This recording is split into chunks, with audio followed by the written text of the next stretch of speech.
Hello, welcome to the week 3 intro video. This week we're looking at SQL and this is just a quick overview for everyone to watch before we start the lectures to kind of set the scene. To begin with, SQL was introduced in the 1970s and it grew out of an IBM project. Some people pronounce it SQL, some pronounce it SQL. It used to be structured English query language, but it was trademarked later, so SQL as a word was trademarked, so SQL became SQL, Structured Query Language. There is an ANSI standard for SQL, and you can check out the ANSI standard by following this link from the slides. You've got the slides, my students have got the slides, so that's fine. I'll drop it in the comments for those of you who don't. Most systems are fairly interoperable, so SQL is pretty portable. There are lots of different implementations of SQL, and you will find SQL-like things in a lot of places. So a little bit of SQL knowledge can actually go quite a long way. So you've probably heard of some of these. Maybe you've heard of MySQL or Microsoft SQL Server or SQL Azure, which is like Microsoft's cloud SQL offering. SQLite is a kind of cut down SQL that you find in some systems. Oracle is a very big corporate-y type thing, and Postgres is a very popular SQL backend database which we will be using in this module. Postgres is really very popular, so it's a useful thing to be able to understand and a useful thing to know. As I mentioned on a previous slide, there is a standard, so there is an ANSI standard for SQL, and most RDBMS, that is a relational database management system, will implement this standard more or less perfectly or imperfectly. That is, if you learn SQL, it's not going to be a perfect match for a different type of SQL, but it's going to be pretty close. So, as I said, a little bit of SQL knowledge can go a very long way. There are SQL-like things in a lot of systems. And we mentioned in week 1 for students on the module, NoSQL, which stands for not only SQL, and that is a whole family of different database types which have parts of SQL but not all of it. So, as I say, a little bit of SQL can go a very long way. Actual SQL, formal SQL, incorporates 3 different sub-languages. That is the data definition language, which kind of says what tables we've got, what could go in them, domains, that kind of stuff. So the data definition language sort of lays out how your database is going to be structured. That's about creating tables, creating links, deciding the types, that kind of stuff. Then there's a data manipulation language, which involves selects, joins, manipulations, moving data around, getting it in and out, updating stuff, and that's all about data in motion in a sense. And then you've got the data control language, which we're not really going to touch upon in this module, but it is part of SQL, and it lets you define who can see what and what kind of people can access what kind of parts of the database.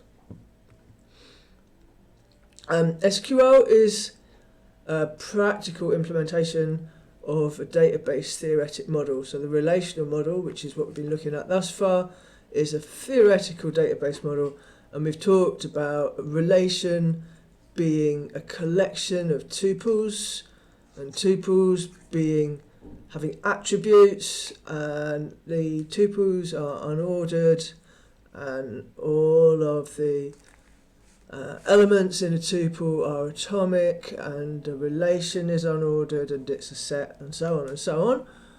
And SQL is a practical implementation of this model, and it does resemble it fairly closely, but not 100%. So, having gone on about tuples being unordered, in SQL, which is the implementation, SQL tables are lists of rows. So, an SQL doesn't have relations which are unordered. It's got unordered sets of tuples. It's got tables which are lists of rows. The order has meaning, and you can use the order in your SQL queries. So you can say, I want the last element inserted into this table, which doesn't make any sense in database theory.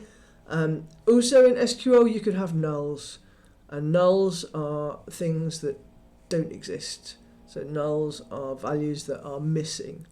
And I've got a whole section on nulls, which I'm going to talk about later, and I might even upload the video for that too. In SQL, there's a couple of conventions that I'd like to just get out of the way before we do any stuff with actual SQL. Firstly, it's not case sensitive, but it is conventional to put SQL terms in capitals.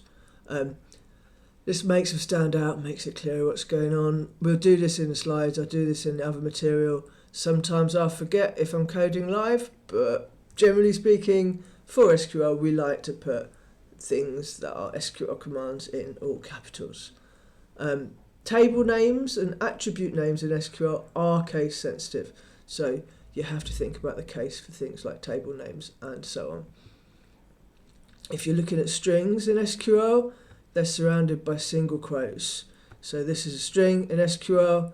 If you've got a single quote inside a string, you either double it up. This is not unusual if you want to get a single quote inside a string, or you escape it using a backslash. Again, this is not unusual.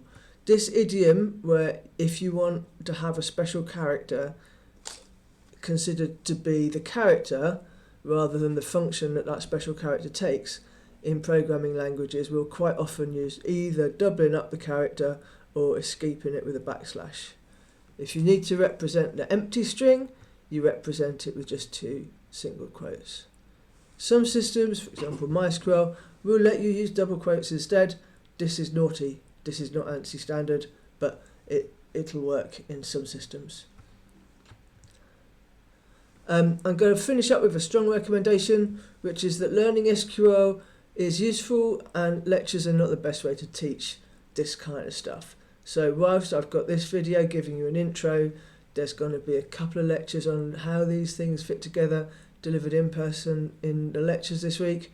There's going to be another video later on about nulls.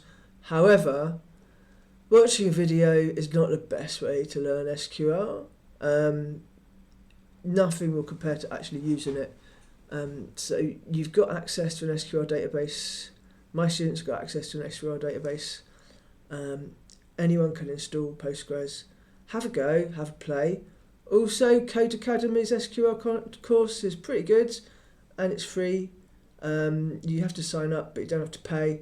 Sometimes it seems to ask for credit cards when you sign up for a pro account, but you don't need a pro account to do the SQL course, and it is pretty good, so I do recommend it. And that's a kind of introduction to what SQL is, how it differs from the relational model, and how you might go about using it. All right.